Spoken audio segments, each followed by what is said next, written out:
Nice tie, Dave. Nice tie shirt. Leather tie. Slim leather tie. You shave your eyebrows. He's only 7. Oh no, maybe you don't. Despite the height disparity, the three of us are often told that we have similar looks and similar mannerisms. Yep. Yes. Freaky. As terrible as this sounds, it did have some advantages. Growing up as a kid, the number of times that I borrowed Dave's driving licence to go to the pub. Fantastic. I quite often shout out Dave's date of birth rather than my own, 17776.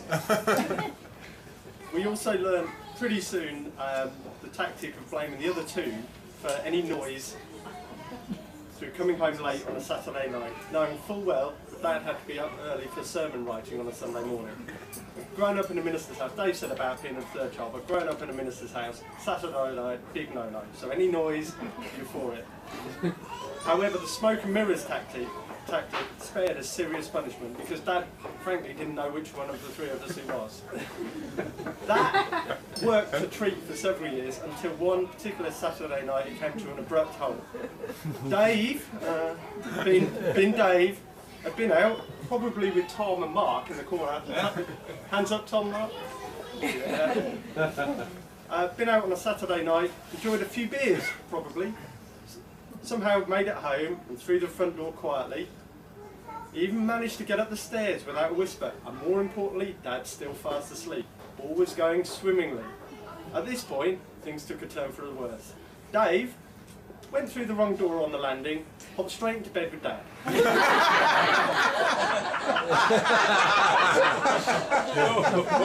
to this day, I'm not sure who's more shocked, Dave and Dad. Needless to say, breakfast was rather subdued on the next morning, but I don't think reference was made in church the next day. What an absolute muppet. Good work. Okay. It's all going to Gonzo. Alright, Gonzo. See what they've done. He's just got it. Slow burner. At the age of 25, and having been mentally scarred by the whole getting into bed with Dad incident, Dave decided that the only course of action was to go travelling and travel around the world.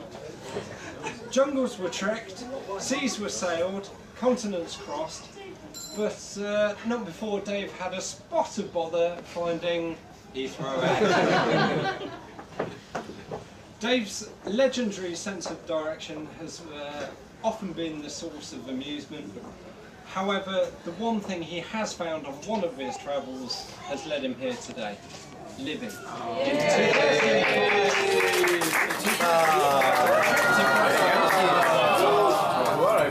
Moody. Is this the right? I love the strong tone, but I like Sorry. it. I like it. Libby, your arrival today, I'm sure people will agree, your arrival at church this afternoon was truly stunning. Ably assisted, of course, by Sian, Leanne and Jen, and from the back in the noisy room, Georgia, Emma, Darcy and Soph. We know you've been part of the family since that trip to Brussels, but we officially welcome you to the Coates clan today and look forward to joining you in the celebrations of the weekend. Not least the rest of today's wedding and some crazy dancing later on. Bring it! Yeah. We've heard a little bit about Dave's past at various points, both this evening and during the service today, and how Dave and Libby met. The present is sewn up. Dave and Libby both settled in their careers. The flat's taken shape, probably more Libby than Dave's shape, but taken shape. And you guys got a honeymoon booked for some much deserved relaxation in December. Looking into the future, and as best men, Chris and I would wish Dave and Libby all the best with whatever it may bring. One thing's for sure, we know you won't lose your ability to party. Have a good time and live married life to the full. Ladies and gentlemen, without further ado, please join me in a toast to the very happy couple, the bride and groom. Bride and groom.